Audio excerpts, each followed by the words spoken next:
19 February रोजी मोर्शी शहरात छत्रपती शिवाजी महाराज जयंती मोठ्या उत्साहात साजरी करण्यात आली. शिवप्रतिष्ठान मोर्शीच्या वतीने काढण्यात आलेल्या भव्य शोभायात्रेला नागरिकांचा उत्स्फूर्त प्रतिसाद मिळाला. या शोभायात्रेची सुरुवात वृंदावन मंगल कार्यालय येथून करण्यात आली.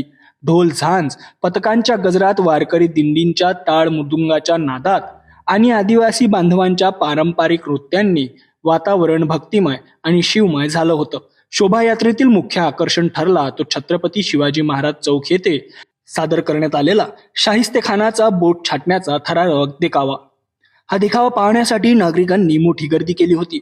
या सोहळ्यात शिवप्रतिष्ठानचे अध्यक्ष सुनील सोमवंशी, मोर्शी शहरातील सर्व पक्षीय नगरसेवक, नगराध्यक्ष प्रतीक्षाताई रवींद्र गुल्हाने, राज्यसभा खासदार डॉक्टर अनिलजी बोंडे, नगरसेवक रवींद्र गुल्हाने, नगरसेवक हर्षल चौधरी, नगरसेवक अंकुश घारळ, नगर परिषद उपाध्यक्ष डॉक्टर प्रदीप कुऱ्हाडे यांच्यासह अनेक मान्यवर उपस्थित होते. शोभायात्रेच्या मार्गावर नागरिकांनी फराळ, चहा आणि सरबत वाटपाचे स्टॉल लावून सहभागींचे स्वागत केले. वृंदावन मंगल कार्यालय ते समर्थ रामदेव बाबा मंदिर असा शोभायात्रेचा मार्ग असून शेवटी भक्तिमय वातावरणात कार्यक्रमाची सांगता करण्यात आली. का मोर्शीवर खूप सारं प्रेम आहे आणि मोर्शीकरांचे माझ्यावर खूप सारं प्रेम आहे.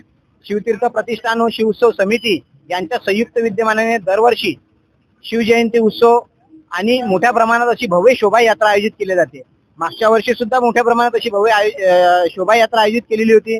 या वर्षी सुद्धा आता आपण बघतच आहे मोठ्या अशा झाक्या आणि माझ्याकडे जे गुरु आहे, माझे गुरु, तसेच आमचे मोठे बंधू, बाकीचे माझे गुरुजन, मित्रमंडळी आणि शिवतीर्थ प्रतिष्ठान तसेच शिवोत्सव समिती यांची सर्व पूर्ण टीम हे माझ्या समेत आहे आणि यांचा हा मोलाचा वाटा आहे. मोर्शी शहरामध्ये अशा प्रकारच्या विविध प्रकारची झाकी हे निर्माण व्हावी. राम शोभायात्रेसोबतच शिवजयंती उत्सव सुद्धा या शहरामध्ये उत्सवात साजरा व्हावा अशी माझी भावना होती. त्या अनुषंगाने आम्ही सर्वांनी एकत्र येऊन ही शोभायात्रेचं आयोजन केलेलं आहे आणि मला या शोभायात्रेमध्ये कोणतीही अडचण गेलेली नाही. त्यामुळे सर्वांचं मला प्रेम भरभरून मिळालेलं आहे आणि सर्वांचा सहभाग यामध्ये आहे.